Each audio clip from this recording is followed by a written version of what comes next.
Welcome everyone to today's presentation of Historic Roads to Maricopa, Pimeria Alta. Our narrator is Robert Weinheimer, a province resident, Maricopa Historical Society member, and esteemed history buff who will be answering your questions at the end of this program. Please enjoy.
Many early Spanish explorers and cartographers considered California to be an island.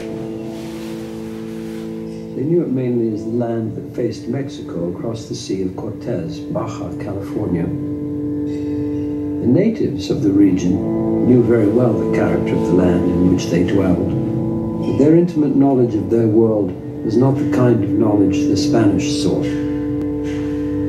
Although the emissaries of New Spain debated the subject as early as the 1540s, California's island status was not disproved until 1701. In that year, Father Eusebio Francisco Kino, a man dedicated both to God and to science, arrived at the banks of the Colorado River near present-day Yuma, Arizona. The contents of his saddlebags included both a Bible and a telescope. Kino, who hailed from northern Italy, had joined the Society of Jesus following a serious illness. Well-versed in mathematics, he occupied himself while waiting for the passage to the New World by charting the course of the Great Comet of 1680.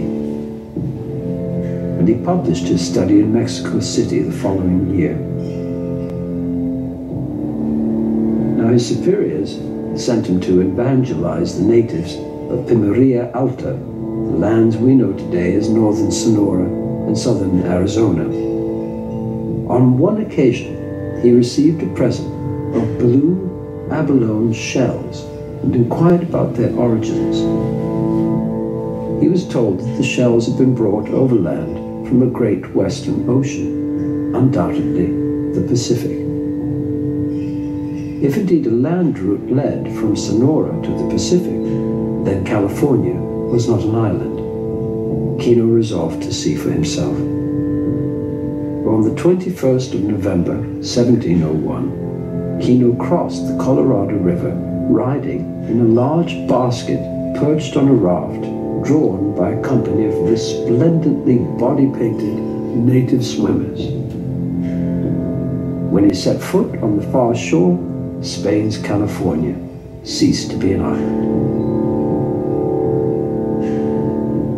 In his decades as a missionary, Kino accurately mapped 50,000 square miles from horseback, founded 24 missions, and contacted 16 native groups, including the Tohono O'odham, Maricopa, Cocopa, and Kutsan.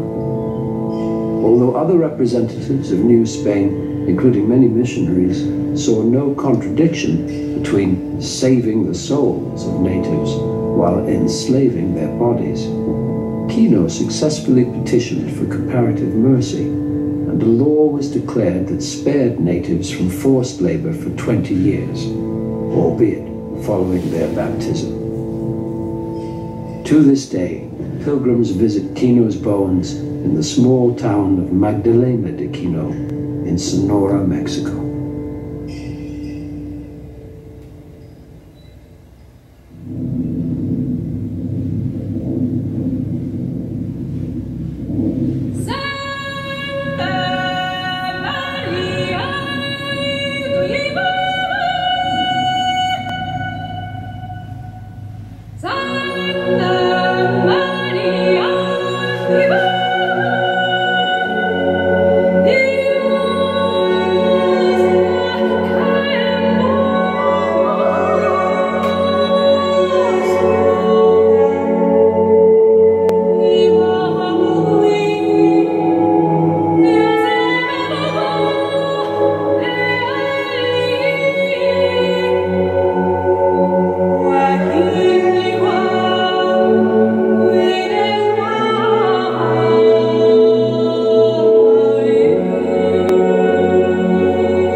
The Pimeria Alta, Upper Pima Lands, 1690 to 2019. After the first voyage of Christopher Columbus, the Catholic Church awarded to the Spanish crown the lands of New Spain. This grant was with a directive that the crown would underwrite the efforts to convert the pagan inhabitants to Catholicism. The lands included the Caribbean, Mexico, and portions of what is now the Southwest United States. In its new lands, the Spanish crown employed three major agencies to extend its borders and consolidate its colonial presence: the Presidio, a royal fort; the Pueblo, a town; and the Misión, a mission.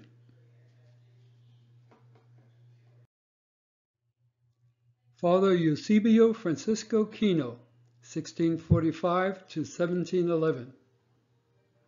Father Kino was a Jesuit priest from a town which is now a part of northern Italy. For the last 24 years of his life, he worked in the region then known as the Pimeria Alta, modern-day Sonora in Mexico and southern Arizona in the United States. He explored the region and worked with the indigenous Native American population, including primarily the Pima Indians. He proved that Baja California is not an island by leading an overland expedition. By the time of his death, Father Kino had established 24 missions and visitas, which are country chapels or visiting stations. In his travels in the Pimeria Alta, Father Kino interacted with 16 different tribes. Some of these had land that bordered on the Pimeria Alta, but there are many cases where tribal representatives crossed into the Pima Lands to meet Father Kino. Pimeria Alta, 1748 to 1755, and Padre Font, 1777. Father Pedro Font was a Franciscan missionary and diarist. He was born in 1737 in Girona, Catalonia, Spain. Father Font received his training at Querétaro Missionary College. From 1773 to 1775, he served at Mission San Jose de Tuma, Cacori in Pima country. He was the chaplain of Juan Bautista de Anza's expedition that explored Alta California from 1775 to 1776. Father Font authored a diary with Anza, the Anza expedition to California, a principal account of the expedition. While a member of the expedition, Father Font created one of the first maps of San Francisco Bay in early 1776.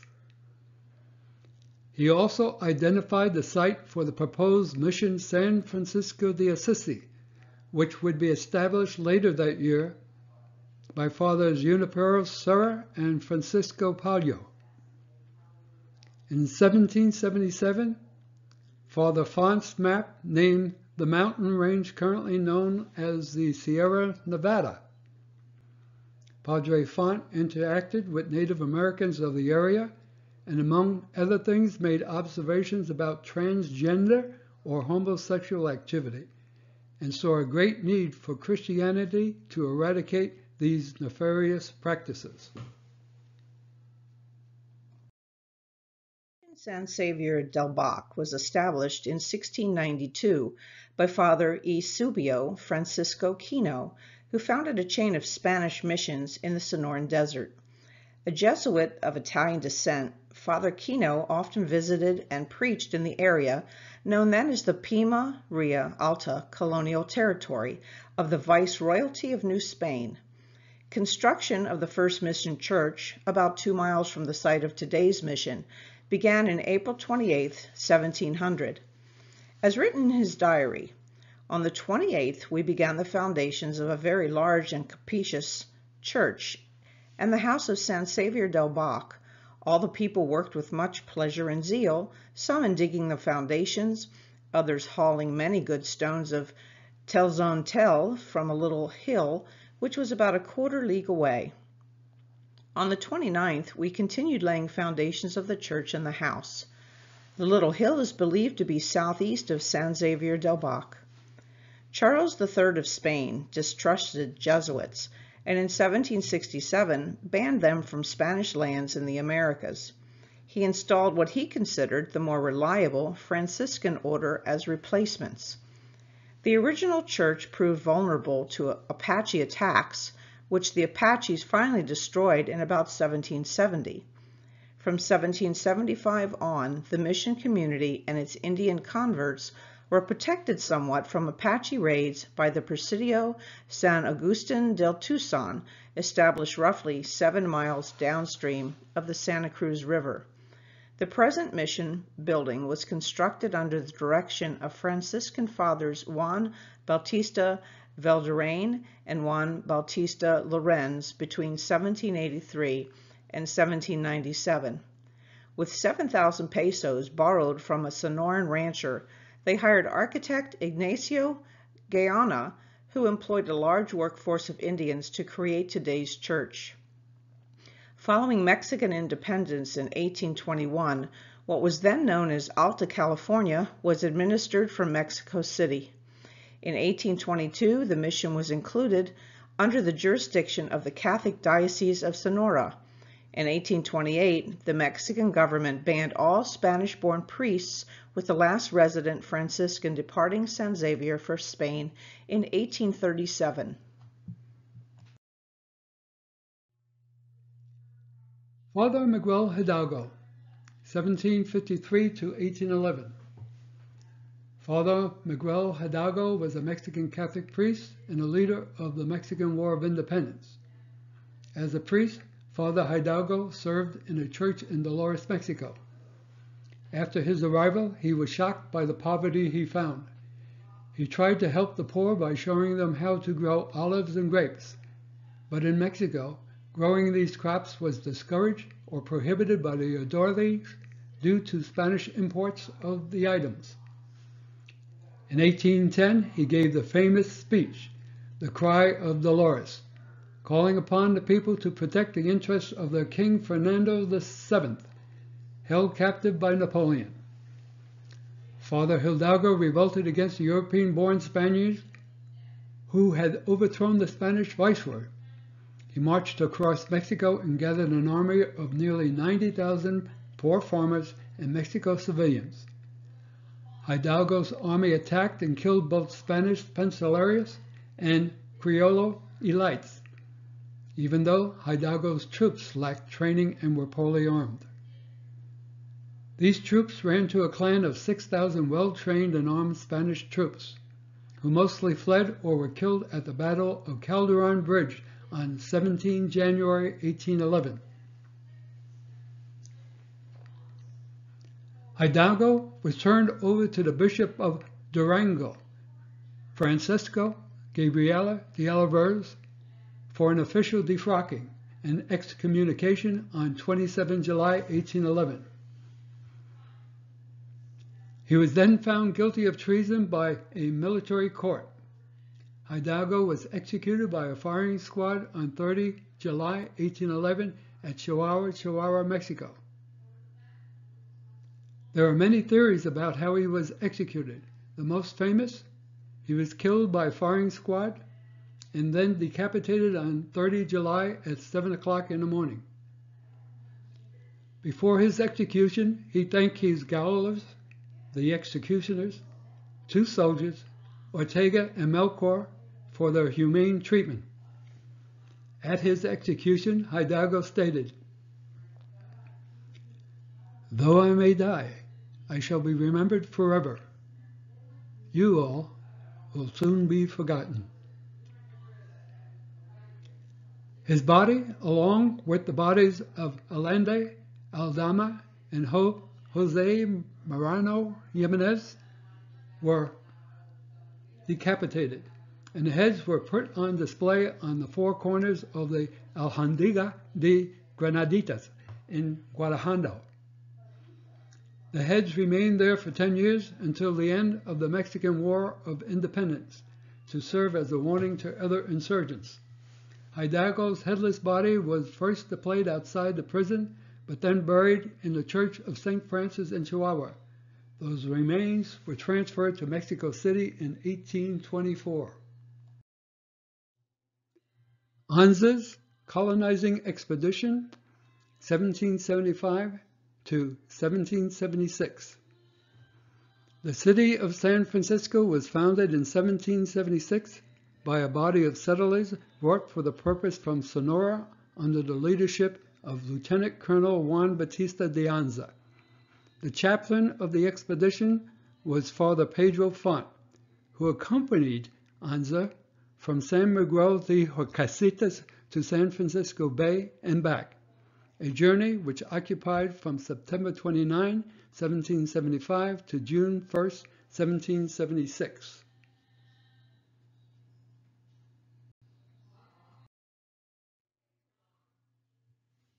Juan Bautista de Anza. In 1772, de Anza proposed an expedition to Alta California to the Viceroy of New Spain.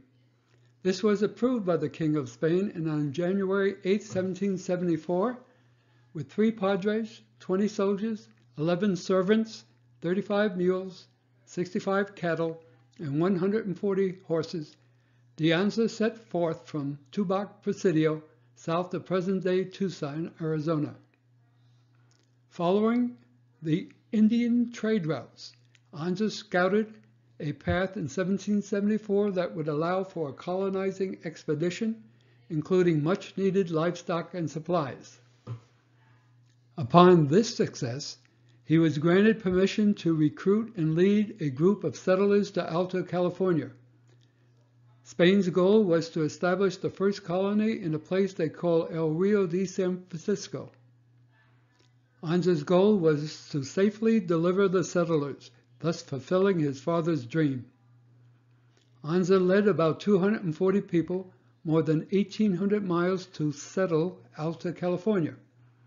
Their journey was the first colonizing expedition from New Spain to come overland into California.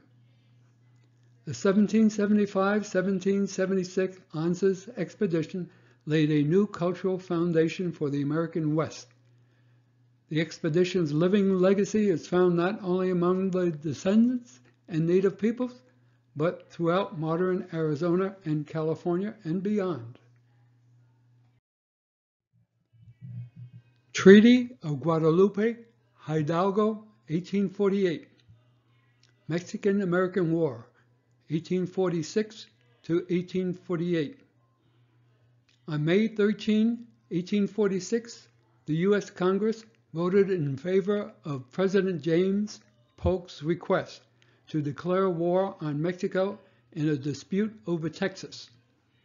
Under the threat of war, the United States had refrained from annexing Texas after the latter won independence from Mexico in 1836.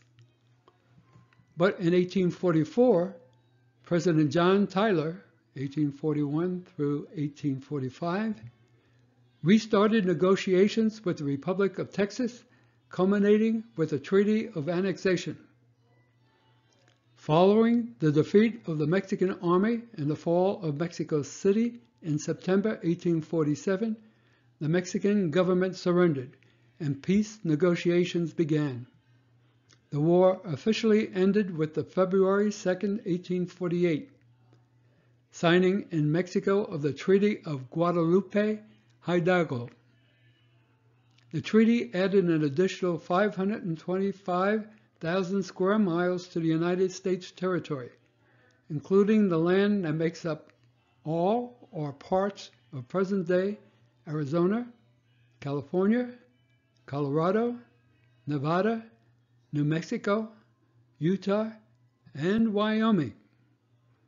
Mexico also gave up all claims to Texas and recognized the Rio Grande as America's southern boundary. In return, the United States paid Mexico $15 million and agreed to settle all claims of U.S. citizens against Mexico. Blazing trails. Discovering routes through Arizona to California. The red route was Fray Marcos de Niza Trail. The dark blue route was Coronado's route. The green route, Father Kino's route. The brown route, General Kearny's mule train. The pink route, Cook's Wagon Road. The yellow route, Leach's Wagon Road. And finally, the blue route was the Butterfield Overland Mail. The Mormon Battalion, 1845 to 1847, was the only religious unit in American military history serving from July 1846 to July 1847 during the Mexican War. It was a division of General Stephen Kearny's U.S. Army of the West. The battalion was a volunteer unit of over 500 soldiers, nearly all Latter-day Saints men, with regular Union Army officers under the command of Lieutenant Colonel Philip St. George Cook. The battalion made a grueling march from Council Bluffs, Iowa, to San Diego, California, the longest march in U.S. military history. Colonel Philip St. George Cook, commander of the Mormon Battalion, on December 18, 1846, left Tucson, Arizona, and commenced a 70-mile, 4-day march across a stark, waterless desert, an ordeal for men and animals. Following the Santa Cruz River a few miles until it sank into sandy oblivion, the course headed in a northwest direction towards the next major source of water, the Gila River. Finally, on December 21st, after marching a few more miles, the lead elements sighted cottonwood trees in the distance. It was the Gila River and salvation. After months of mostly salt pork, beef, rations of poor wheat, mutton, and a few vegetables, the Mormon Battalion entered the Gila River as if it were the Garden of Eden. Surrounded by a fruitful and bountiful land, the men encountered a hospitable and thriving native people largely unchanged from their ancient past, the Pima and Maricopa Indians. The Pima and Maricopa were agrarians, not warriors. No doubt they could fight if necessary, but they did not conjure up the image of fear and dread the Apaches and Comanches did. For once, the men had plenty to eat, and Cook bought bushels of corn, beans, cornmeal, wheat, and other produce. The Maricopa and Pima villages would be known later as Maricopa Wells. James Gadsden, 1788 to 1858, was an American diplomat, soldier, and businessman.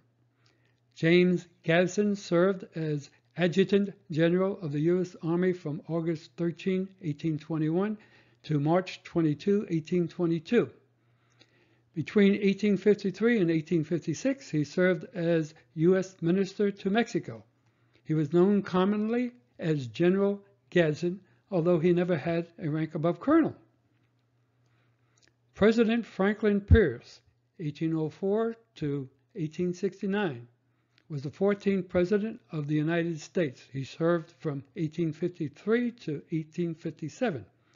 A Northern Democrat who saw the abolitionist movement as a fundamental threat to the unity of the nation. He alienated anti-slavery groups by supporting and signing the Kansas-Nebraska Act and enforcing the Fugitive Slave Act.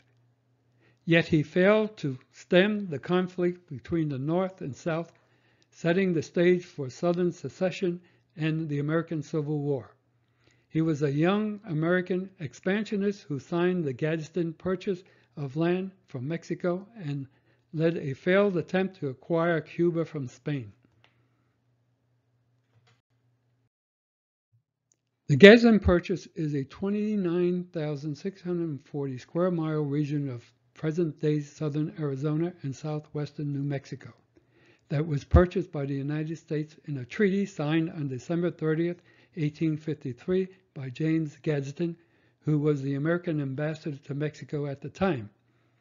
It was then ratified with changes by the U.S. Senate on April 25, 1854, and signed by 14th President Franklin Pierce, with final approval action taken by Mexico's government and their General Congress, or Congress of the Union, on June 8, 1854. The purpose was the last territorial acquisition in the contiguous United States to add a large area to the country. The purchase included land south of the Gila River, including what is now the city of Maricopa, and west of the Rio Grande. It was largely so that the USA could construct a transcontinental railroad along a deep southern route. This happened with the Transcontinental Railroad constructed by the Southern Pacific Railroad in 1881 to 1883. It also aimed to reconcile outstanding border issues between the United States and Mexico, following the Treaty of Guadalupe Hidalgo, which ended the early First Mexican-American War of 1846 to 1848. Juan Chavarria, forgotten friend of Arizona pioneers. Chief Chivaria's participation in combined raids with whites against the Apaches may well have started in 1860. In early January of that year, the Overland Stage Line sponsored the formation of a white militia company called the Gila Rangers and sent them on an expedition to punish Apache raiders who had been stealing stock from the company and the miners at Gila City. Massacre on a Gila. In the early dawn of September 1, 1857, a sneak attack by invaders from the west threatened to wipe out the small Maricopa Indian villages of south-central Arizona. Homes at the western edge of the villages were put to the torch and their occupants, men, women, and children, were killed before there could be any effective resistance. When word of the attack spread, it was Sub-Chief Juan Chavarria who led the hastily assembled Maricopa warriors, some on horseback, some on foot, in a whirlwind counterattack. Wielding war clubs and lances to brutal effect, the Maricopas, joined by more numerous Pimas, routed the invaders, killing almost all of them, leaving but a few to straggle back to their Colorado River source.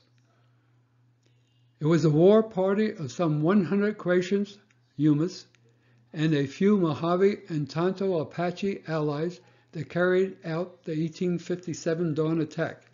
They proved to be the final major episode in an extended history of intertribal warfare, and the last major battle in the American Southwest fought exclusively between Native Americans.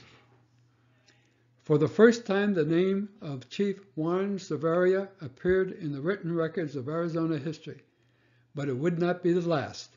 In the years that followed, he would win the admiration and respect of the early white settlers for his unwavering support of them against Apache marauders, at times fighting side by side with the pioneers. Along the way, he formed strong friendships with two Arizona Territory's most influential early pioneers, King S. Woolsey and John W. Jack Swilling. The Maricopas were farmers who lived in peace with the neighboring Pimas and villages on the Gila River, near the intersection with the Salt River. However, these peaceable farmers were not passive, and their warriors were quick to retaliate when raided by other tribes. Over the years, they had developed a deep hatred for the marauding Tonto Apache raiders, who swept down from the northeast to obtain booty and prisoners from the Maricopas and their Pima neighbors. There was one white eyewitness to the 1857 battle. Isaiah C. Woods was camped out on a nearby hillside. He wrote, "Besides warriors on foot, every Indian that could get a horse was in the fight, many of them going a half-dozen miles to reach the battleground." Arizona Volunteer Infantry at Maricopa Wells, the 1st Arizona National Guard. During the Civil War, the Apache attacks were brutal and rampant in the Arizona Territory. After the war, John D. Walker, who also resided in the Pima villages, and others assisted in recruiting men for the Arizona Volunteer Infantry. The Arizona Volunteer Infantry was precursor to the Arizona National Guard. It included mostly Maricopa and Pima Native Americans and their two chiefs, Maricopa Chief Chavarria and Pima Chief Azul. Their purpose was to restore order to the Arizona Territory. A group of 350 volunteers were gathered or mustered in for service at Maricopa Wells on September 2, 1865, and thus became the 1st Battalion of Arizona Volunteers. These volunteers spent a year chasing the Apaches all over the territory. They proved their valor in battle after battle. After the war was over, they retired with honor and as heroes. To honor these Arizona volunteers, in the fall of 1866, the 3rd Arizona Territorial Legislature passed a memorial to their outstanding service. In a proclamation signed by former Arizona Governor Dan E. Garvey, the outstanding service of Chiefs Chavarria and Azul was considered a point of pride in Arizona's history. Arizonans are proud of the loyalty and service which our Indians have given and will always give to the state and to the nation.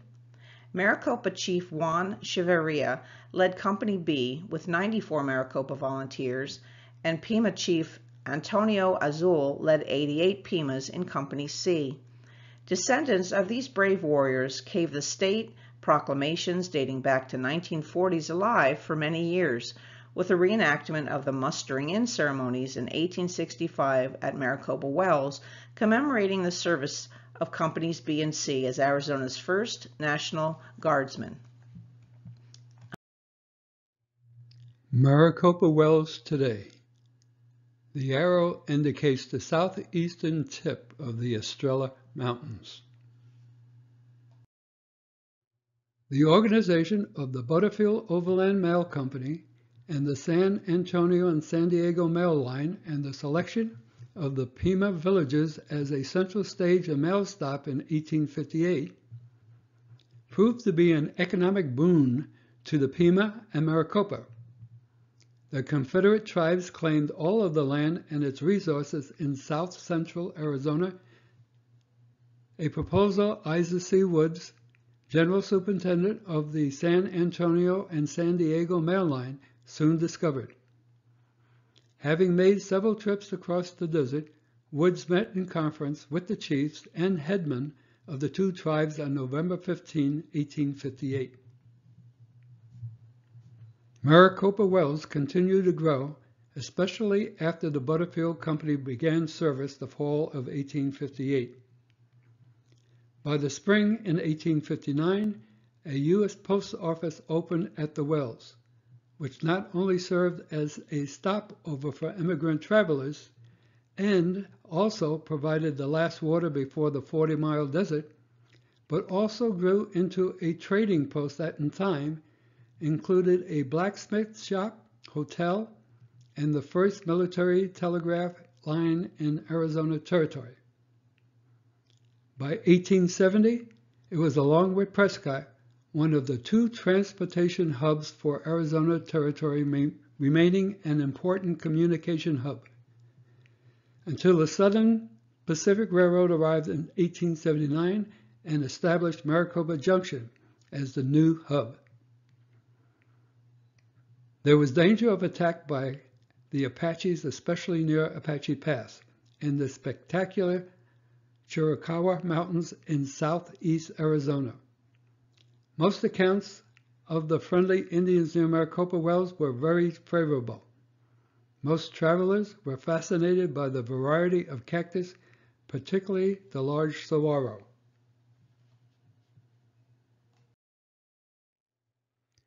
Confederate Arizona was a territory claimed by the Confederate States of America during the American Civil War of 1861 to 1865. The California Column, 1862. The objective of Commander Colonel James Henry Carleton, who was promoted to Brigadier General while the column was en route, was to drive Confederate troops out of New Mexico, which they had occupied the previous year. The soldiers of the California column, both infantry and cavalry, often traveled by foot wearing woolen uniforms in the desert heat. They started out from Fort Yuma along the Colorado River. Much like the Confederate Army of New Mexico, also known as the Sibley Brigade, which had entered New Mexico from Texas in December 1861, the column traveled in small groups at intervals of a few days so men and horses would not exhaust the springs and wells along the way. They followed the established route of the Butterfield Overland Mail, which had ceased operation the year before.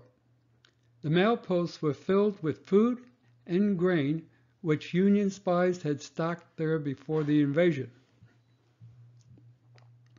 Arizona Confederate volunteers, the Company A, Arizona Rangers, arrested the Union Army agent Ammi White and destroyed White's flour mill at Casablanca and supplies of food and fodder being gathered there and at other stage stations along the column's route between Fort Yuma and Tucson. This slowed Carleton's progress. Most of Carleton's attempts to send messages to General E.R.S. Canby, the Union's departmental commander of New Mexico, were intercepted, and one patrol sent to meet White was captured by Confederates at White's Mill at the Pima Indian villages. During their advance, the California column engaged the Confederates in two small skirmishes. The first, a skirmish with Confederates attempting to bomb forage gathered at Stanwick Station near the end of March 1862. The second clash came in mid-April when the column marched on Tucson from Casablanca at Picacho Peak. Their subsequent rapid approach to Tucson nearly trapped the Confederate rear guard.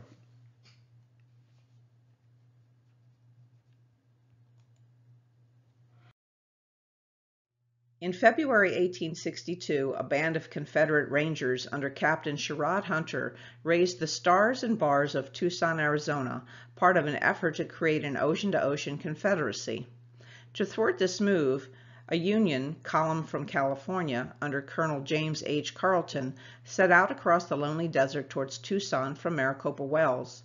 On April 15th, Union cavalry under Lieutenant James Barrett met with Confederate Rangers at an abandoned Butterfield stage station called Picacho Pass near Picacho Peak, a rocky spire 50 miles northwest of Tucson. Barrett was killed almost immediately, and fierce combat continued for more than an hour before the Federals retreated. Although the Rangers' victory at Picacho Pass delayed the Union force, the following month Carleton's Californian eventually took Tucson without firing a shot.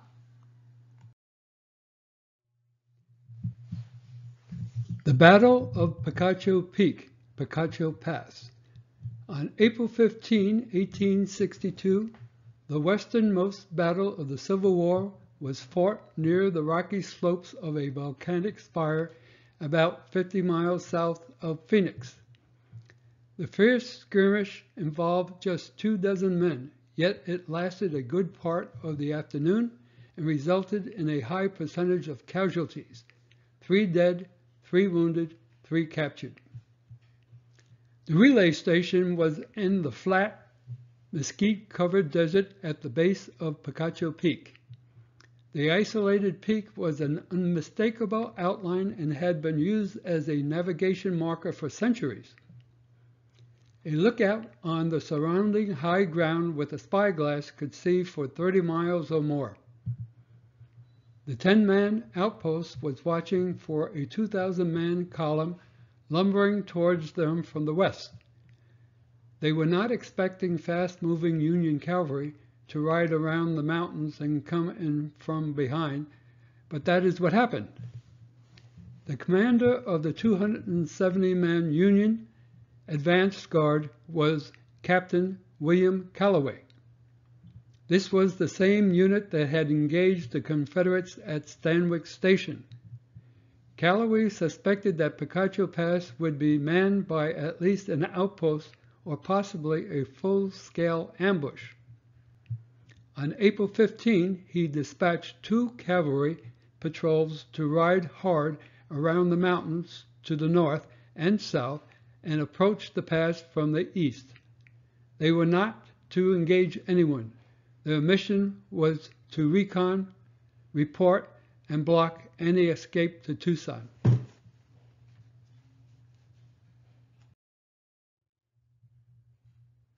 Confederate and Union areas.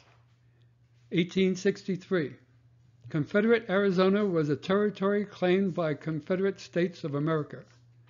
During the American Civil War, between 1861 and 1865, it consisted of the portion of New Mexico Territory south of the 34th parallel, north, including parts of the modern states of New Mexico and Arizona.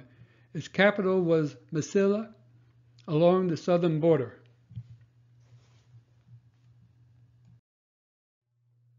Arizona Territory, 1863. The Confederate Territory overlapped the Arizona Territory created by the Union government in 1863.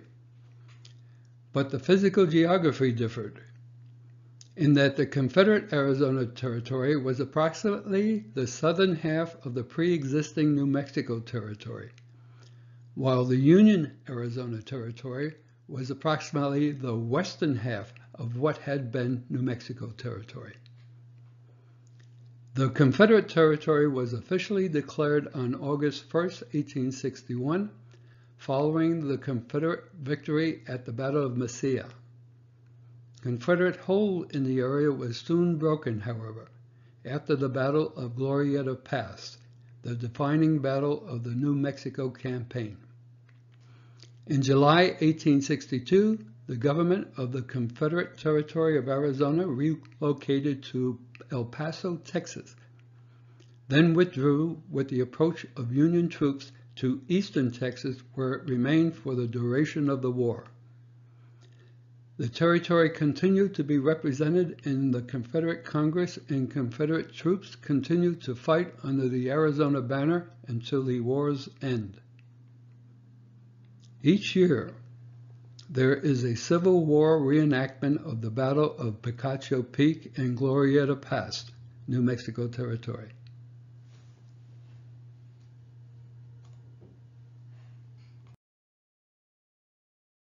Veterans of the 1st Arizona Volunteer Infantry Company B. The 158th Infantry takes its lineage directly from the 1st Arizona Volunteer Infantry, which was formed in late 1865 and disbanded in late 1866. The unit participated in several campaigns against the Apache during the Apache Wars and comprised companies of Maricopa and Pima American Indians. During the Spanish-American War, the unit morphed into another unit and formed the additional element known as the Arizona 1st Volunteer Cavalry.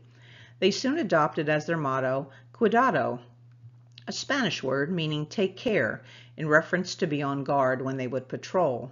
However, later, the term would be applied far more liberally when the 158th was conducting jungle warfare training in Panama, and the deadly pit viper, from which they drew their nickname, infested the jungle.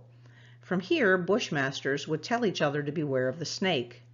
In 1916, during the Pancho Villa expedition, an expeditionary force led by General John Pershing into Mexico, the 1st Arizona Volunteer Infantry guarded and patrolled the border between Douglas and Naco, Arizona, until World War I was declared on 6 April 1917.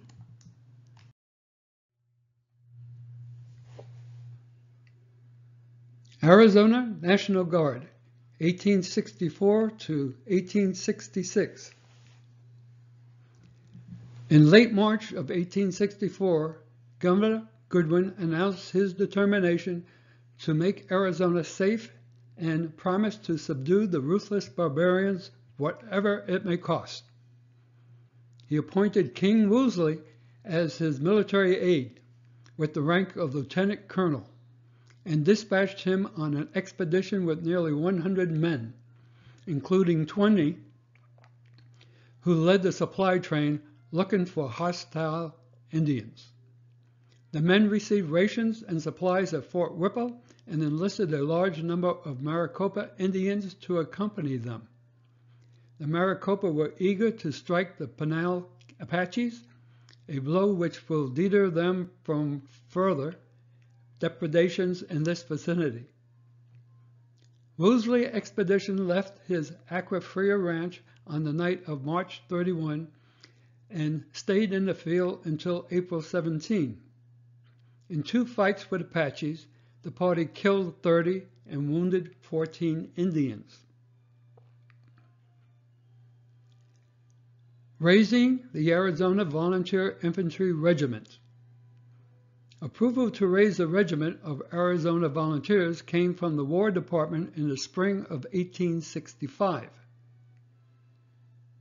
The recruitment of troops in Arizona had been delayed from April of 64 to February of 1865, while the Army reorganized its military departments in the West.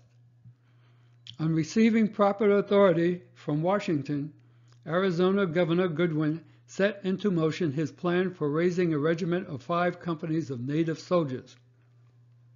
Between September and November 3, 1865, federal mustering officers swore into service for 1 year approximately 350 men from the local Mexican, Pima, and Maricopa populations.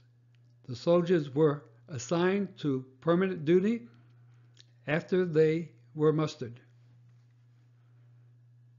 Thomas Ewing, a teamster at the Pima villages, agreed to recruit Maricopa Indians from the vicinity to fill Company B. 97 Maricopas from the area around Maricopa Wells volunteered for duty. 6 more later joined after the Maricopa had been serving at the newly established Fort McDowell. All 103 Indians gave their birthplace as Maricopa Wells. Governor Goodwin named John D. Walker, who was also resided at the Pima villages, to recruit Pima Indians for Company C. Walker had been a sergeant in the California Volunteers and had seen service in Arizona. Walker enlisted 94 Pimas from the Pima villages.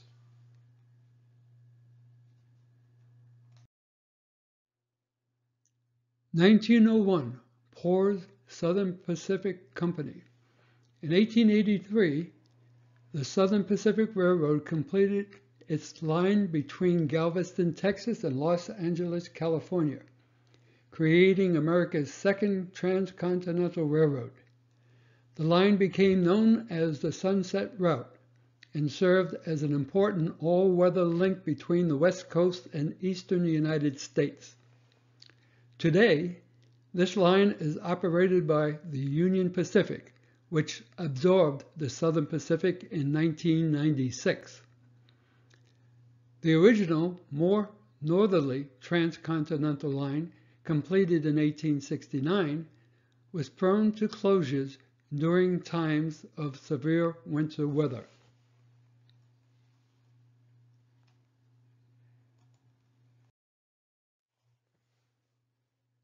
Maricopaville, Maricopa Junction, Maricopa, 1886 to 1887. Maricopaville, Boone Town. Maricopa's second moment of fame took place 8 miles south of Maricopa Wells and about 3 miles west of present-day Maricopa. It was called Maricopaville. In 1879, the Southern Pacific Railroad was in the process of building a railroad line from Yuma to Tucson, and a second railroad line was to be built from Maricopaville, wrapping around the western edge of South Mountain into Phoenix. It didn't take long for this little desert settlement of Maricopaville to take on the appearance of one of the gold rush boom towns of California. Men worked day and night building hotels, saloons, warehouses, restaurants, and theaters. One newspaper of the times reckoned that with its thousands of people and good location, it would be an ideal choice for the location of the Arizona state capitol. Maricopa Junction. The rail line was never built from Maricopa into Phoenix. Tempe wanted to be on the railroad line and was very vocal about its demands and rights. The powers at the state capitol agreed, and Maricopa lost its moment of glory as a rising Arizona star. It was moved 3 miles to the east to its present location of Maricopa in the early 1880s and began its life as a famous railroad, Maricopa Junction. Maricopa. Soon after the name was again changed to Maricopa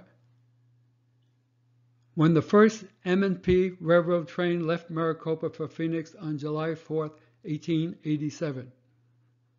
Once again, all east-west travelers had to stop at Maricopa, and those who wanted to travel to the north had to board the Maricopa and Phoenix Railroad, which took them into Kyrene, Tempe, and Phoenix. In 1887, the Maricopa and Phoenix Railroad, called the M&P line, was completed, connecting the Tempe and Phoenix with the main line of the Southern Pacific Railroad at Maricopa. This line carried passengers to and from the Salt River Valley until 1926. Maricopa and Phoenix Railroad, the Doodlebug, 1887 to 1926. Doodlebugs sometimes pulled an unpowered trailer car, but were more often used singly.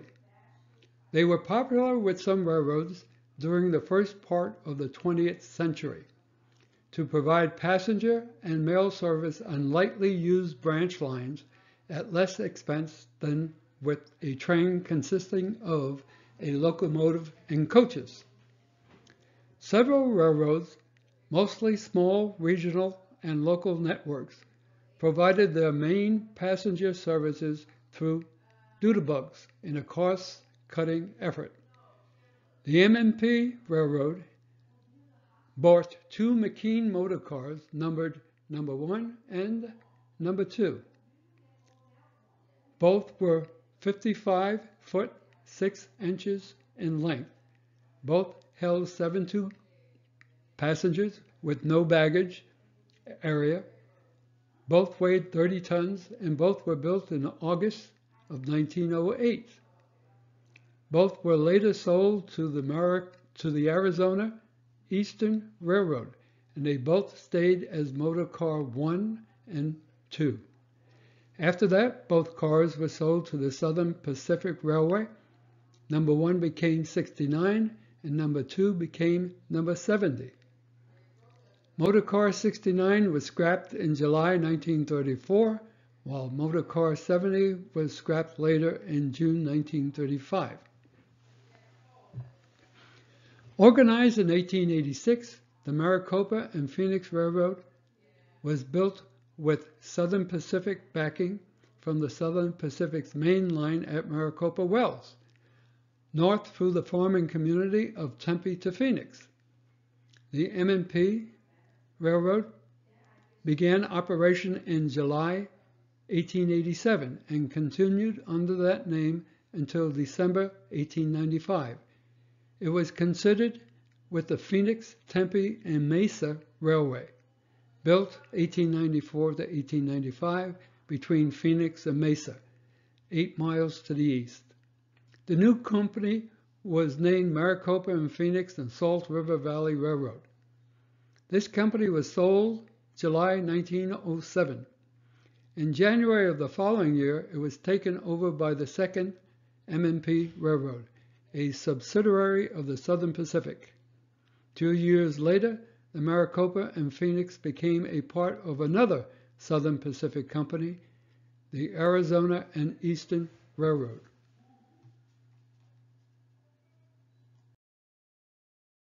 The GS5 was a streamlined 484 Northern-type steam locomotive that served the South Pacific Company from 1942 to 1958. Only 2 locomotives were built by Lima Locomotive Works and were numbered 4458 and 4459. GS stands for Golden State or General Service. Locomotive 4458 was known as the pinnacle of steam power on the Southern Pacific lines and lasted in service the longest, pulling the ever-popular Valley Daylight until late 1956. The Maricopa and Phoenix Railroad. Maricopa and Phoenix Railroad ran near the corner of Maricopa Road and Queen Creek Road on the Gila River Reservation. The arrow indicates Wild Horse Pass Casino. In the late 1800s, the townspeople of Phoenix were seeking a connection with the Southern Pacific's Southern Route, which passed about 25 miles south of them.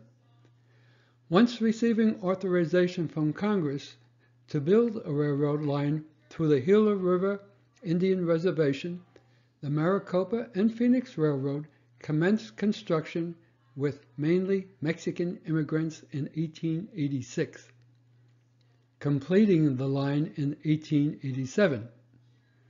The line connected with the Southern Pacific Railroad at a point called Maricopa Junction, also known as Phoenix Junction, which is now the current town of Maricopa. The line contributed greatly to the growth of Phoenix in its early years. This railroad was most likely abandoned in the early 1900s, as a dated railroad map does not show this line. By the time it was abandoned, it was under control of the Arizona Eastern Railroad, itself a subsidiary of the Southern Pacific, and was known as the Maricopa Branch. The exact routing of the MMP is not known. However, it is believed that most of Route 347 lies atop the former railbed. The unknown routing has also caused some dispute about the northern terminus of the MMP, while Phoenix forms part of the name of the railroad. And while most historians agree that the railroad did not reach as far north as Phoenix, there is disagreement on whether or not the railroad reached as far as Tempe, or if it terminated in West Chandler. One suspect in this debate is the Tempe to West Chandler spur of the Union Pacific, formerly Southern Pacific. Its routing seems to align with where the MMP would have traveled, and so it is believed that the Union Pacific spur was once part of the MMP, meaning the northern terminus of the MMP was at Tempe. More evidence that suggests the northern terminus was in Tempe are some of the names that the railroad company went through during its history, namely the Phoenix, Tempe, and Mesa Railway, and the Maricopa and Phoenix and Salt River Valley Railway.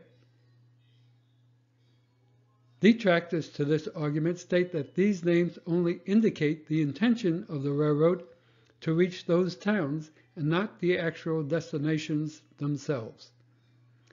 So where exactly did the MMP lay its tracks? Why, we may never know.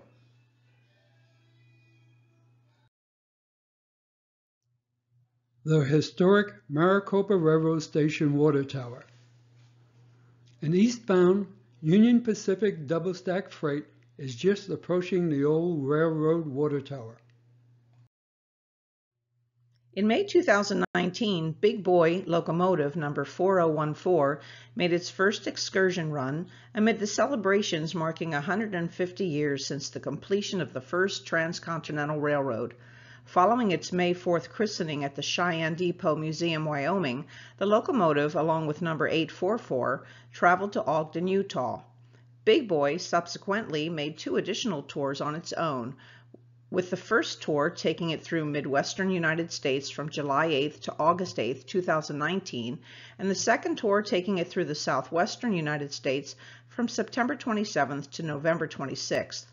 On October 16, 2019, the Big Boy locomotive passed through Maricopa for approximately 32 seconds near the junction of Route 347 and John Wayne Parkway and Maricopa-Casa Grande Road. The Union Pacific Big Boy steam locomotive. In a historic visit, the Union Pacific Big Boy steam locomotive rolled into Maricopa on October 16, 2019 at 2:53 p.m. to a crowd of cheering fans.